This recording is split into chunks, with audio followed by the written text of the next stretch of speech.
Dear Santa, please bring me something really cool and fun for Christmas. What's this?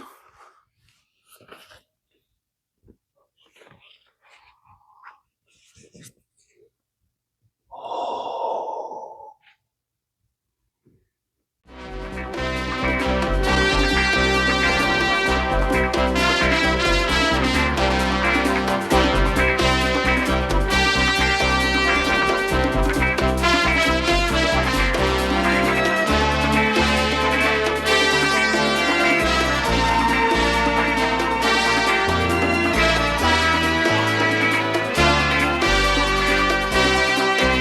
This series presents information based in part on theory and conjecture. The producer's purpose is to suggest some possible explanations, but not necessarily the only ones, to the mysteries we will examine. Okay, guys, welcome back to Studio Kaiju RC Review. We have something really cool for you today, a brand new drone on the market at the end of 2024, just in time for the holidays. It is the Holyton HT70 Quadcopter, and let's take a quick fun look at this thing. This is the case. Holyton makes a really nice case, by the way. There are some minor quibbles about it, being a little bit on the tight side and all that, but nothing serious. You get a quadcopter, and this, by the way, is a strap to hold your propeller blades in place. You get a remote control unit, always handy because it's hard to fly them without it. And inside here, you get a black box. Yes, no, it's not a flight recorder. Inside here, you'll find accessories like extra propellers and extra toggles for the controller, because you do need two toggles for that do not fit in here if they're still on the controller. You have to take them aside, which I will cover that briefly. You get cool stuff in here. There's instruction manual is 48 pages, all in English and very well illustrated, easy to read. I recommend reading the whole thing. It's an interesting plane, or vehicle rather. You get, now you don't get this little plastic, this little fabric bag.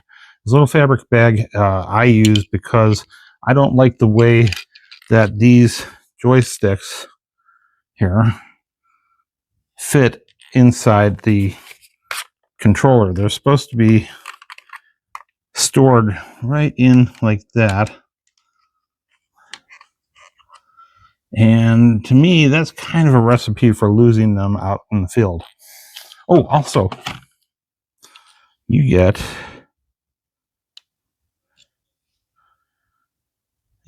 you get that because this drone has a night camera for filming at nighttime, so you want to be able to see the drone and to alert other vehicles to the drone's presence in the dark.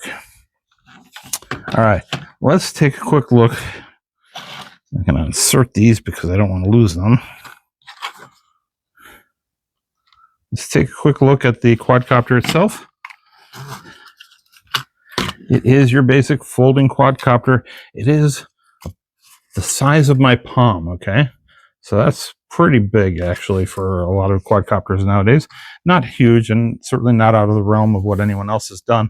But compared to, as an example, the HT50, which is a bit smaller than this, this is a bigger bird, and it has slightly longer arms for giving it greater stability in flight. Also makes it easier to see when it's up in the sky. It's a bit bigger. I was very impressed by that. Right up front, you see this cover here that snaps off easily to reveal a 3-axis camera on a gimbal. And that works extremely well. You'll see that in the video that follows. And then it comes also with a battery. Nice big hefty guy, 7.7 volt, 3200 milliamp hour, is rated for 31 minutes. Unfortunately, because of the time of year, I really haven't been able to do a proper test of it where I can just let it fly and see how far we can get it to go.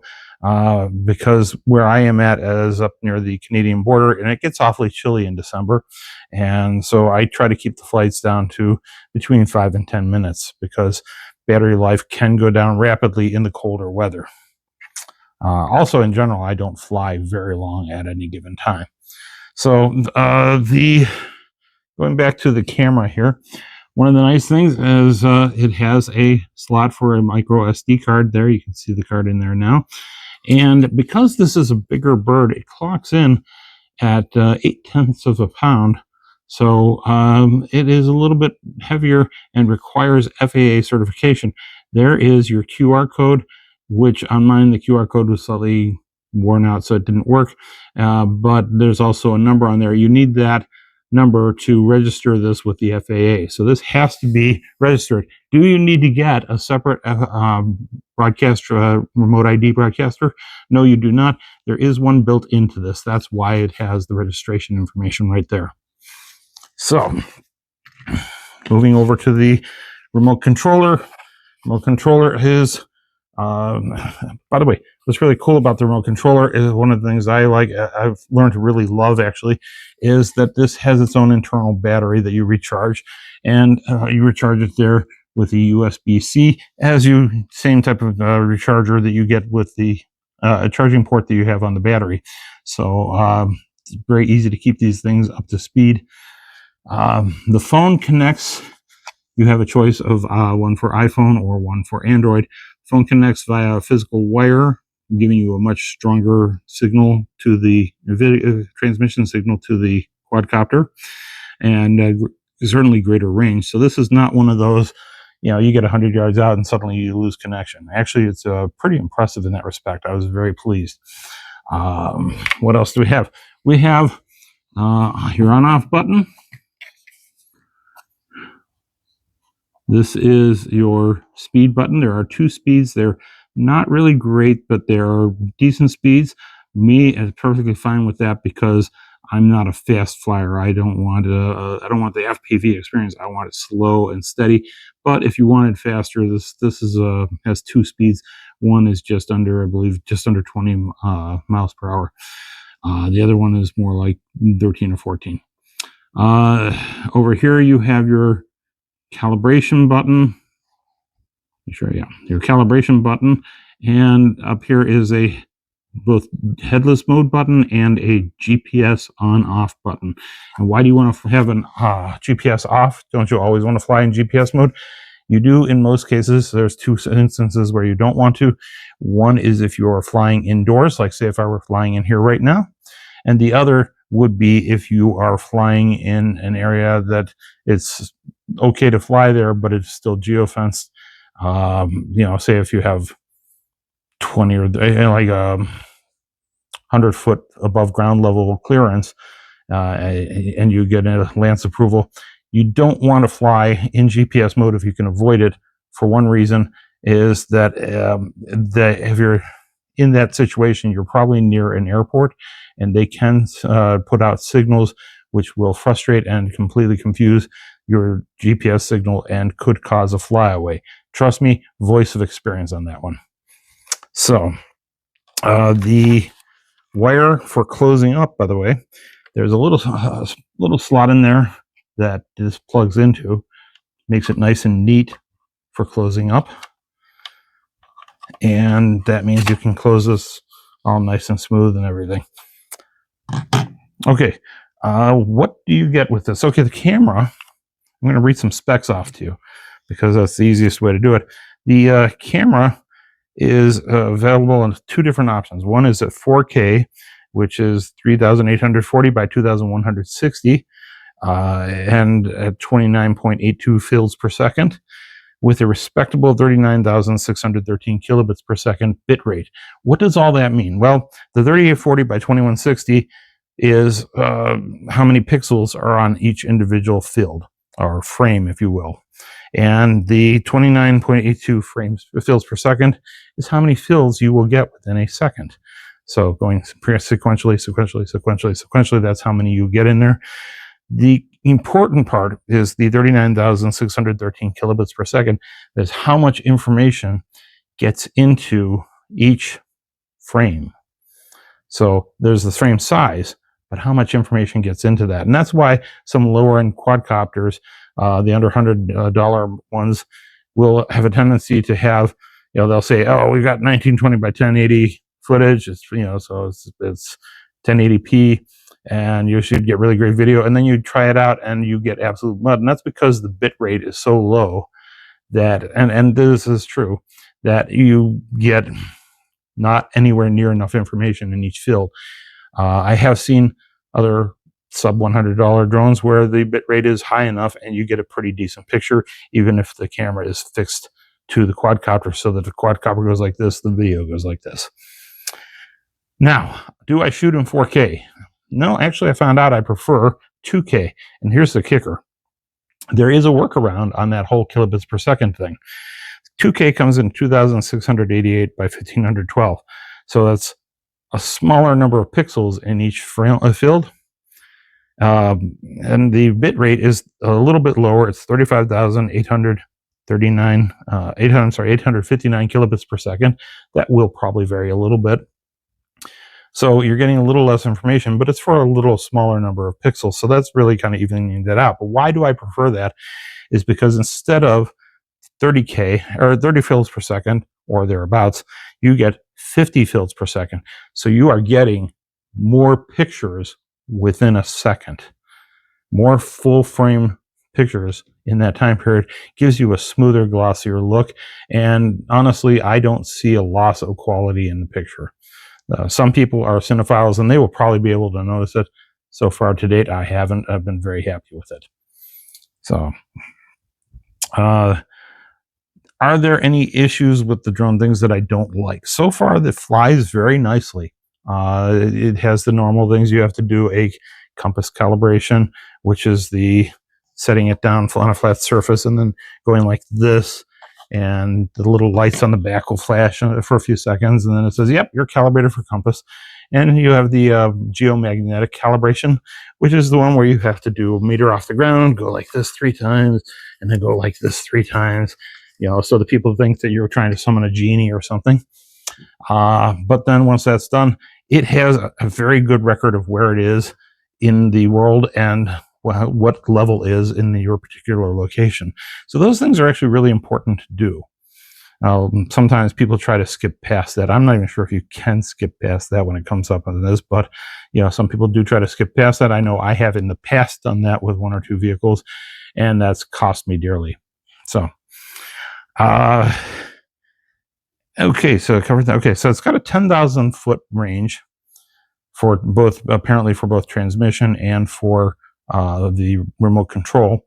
Although I'm not sure if the transmission will actually hit the 10,000, but it's supposed to have a very, very significant range on that.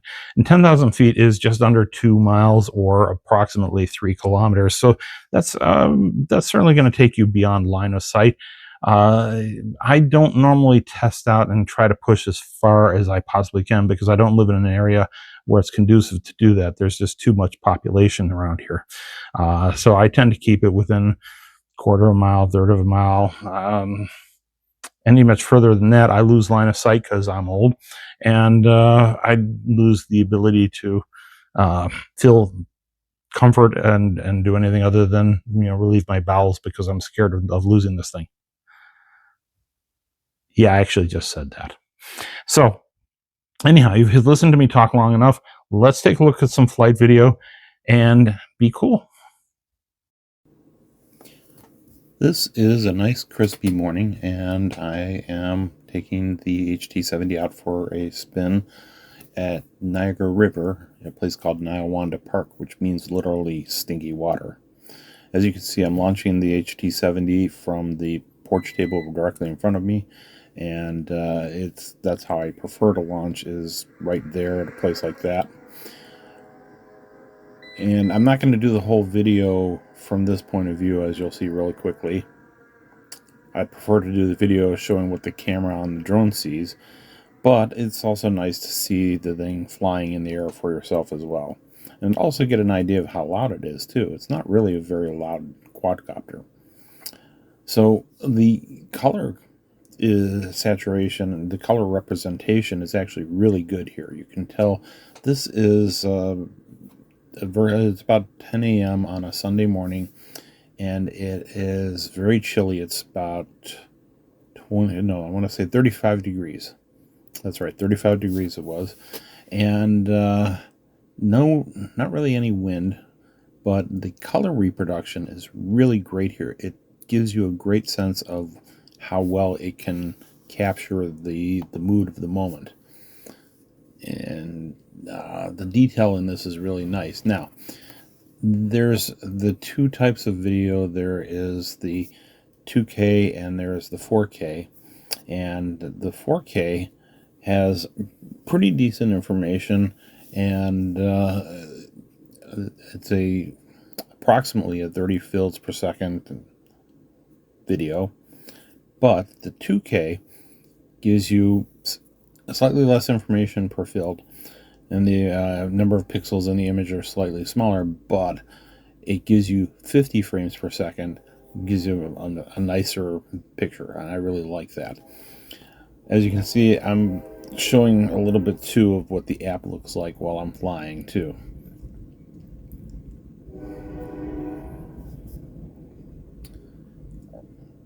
I love the way that getting up above the ground and looking at the area you live and work in, how it can look so much nicer from up here. And that's one of the reasons that I enjoy these quadcopters. The HT70 is very smooth in terms of its flight maneuvering. It's got the wider arms, which I think give it a little bit more stability in the air too. Now, I'm a very, very cautious flyer. I do not tend to really go very far away from where I am located. This is probably representative of about as far as I normally want to go, although I might go a little bit further. I try to stay as much as possible line of sight. But I was making a cardinal mistake at the point that I was recording this. And something that I really should not have done, but I did it anyhow. And I wasn't doing it consciously. I was sitting at that park bench. See, there I am right now, still sitting at the park bench. This footage is synced up with the other footage. So what you can see there is I'm not pointing it where the quadcopter is. The antenna should be pointed primarily towards where the quadcopter is, but I wasn't doing that. And yet I still had good solid signal, and I'm about, I want to say, a third of a mile away from where I was sitting, or from the quadcopter at the point in the video. Now, the range on the HT70 is 10,000 feet, which is slightly less than 2 miles, or approximately right about within maybe 20-30 feet, I think it is, of 3 kilometers. So it's not a phenomenal range when you compare with, say, a Spectre Mini or one of those vehicles. But for where I live, that's absolutely perfectly fine because I don't have that much clear open range. Oh, by the way, if you take a look at the top of the screen, you'll see the city of Buffalo way, way up there. And down there you'll see me. The two people that are walking right to their left, I'm the little yellow thing at the park bench. That's the jacket that I'm wearing there. And this is me bringing this in for a landing. Because it was so cold, I didn't want to be flying for very long. Quadcopter batteries notoriously have shorter lifespan in colder weather, and last thing I wanted to do was have this thing run out of juice and fall into the water. Yeah. This is one of my favorite moves, although I chickened out because of the branches. I was going to swoop all the way down in and stop shortly before me, but again, I chickened out and said, no, I don't want to ruin this thing. I'm going to just go over here and then I'll bring it in a little closer from a smaller position. Now we're transitioning here to what I call my number 2 testing area, which is a place called Hines Park, where there used to be a factory. Now there is just this big, huge open field that hasn't really properly been developed. And this is where I go when I want to just do some basic testing. It's not the most attractive location ever. Certainly not as good as Niawanda Park at the Niagara River, but it's pretty decent. It's this time when I was filming, it was 28 degrees. It was very chilly, and there was a little bit of a breeze, so that wasn't too much fun. In fact, I believe I did actually get a cold warning on the app for this. Now, the quadcopter was still very stable. And one of the nice things when I was flying this was the day before the footage at the park, by the way, or at the river, by the way. One of the things was I was able to determine during this set of flights how absolutely much easier it is to keep the quadcopter in line of sight, because it stands out a little bit better because of the wider arms. It's easier to see it in the air. I love the smooth look. I love the quality of the video. I love the color representation. The 1/3.2 CMOS sensor, 8 megapixel, does a really great job of capturing what's really there, which a lot of cameras don't. Now, if you look, that's Niagara River in the distance, going north towards Niagara Falls.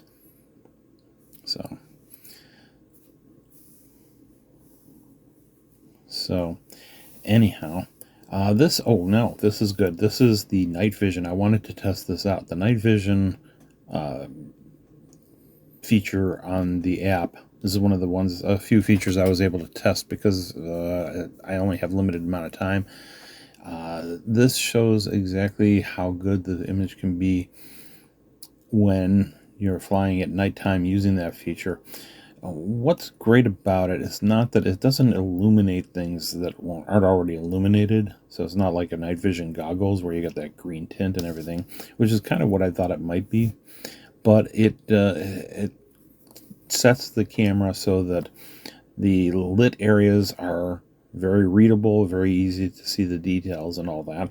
But the black, instead of becoming very having the splotches and the digital artifacting in it, the black actually is nice and smooth and deep, and there's variant levels to the quality of the black.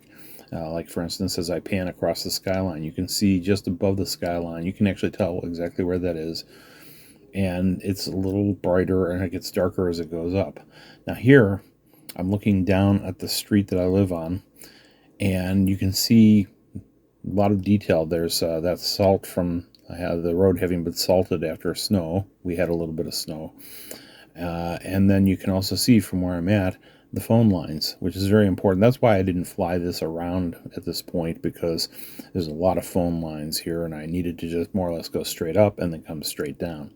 Speaking of me, by the way, you're about to have a cameo by me. And what I'm supposed to be saying here, but you can't hear it because there's no audio recording on the quadcopter, is thank you for watching. Hit like and subscribe, and stay awesome. And we'll be back with more reviews for you in the very near future.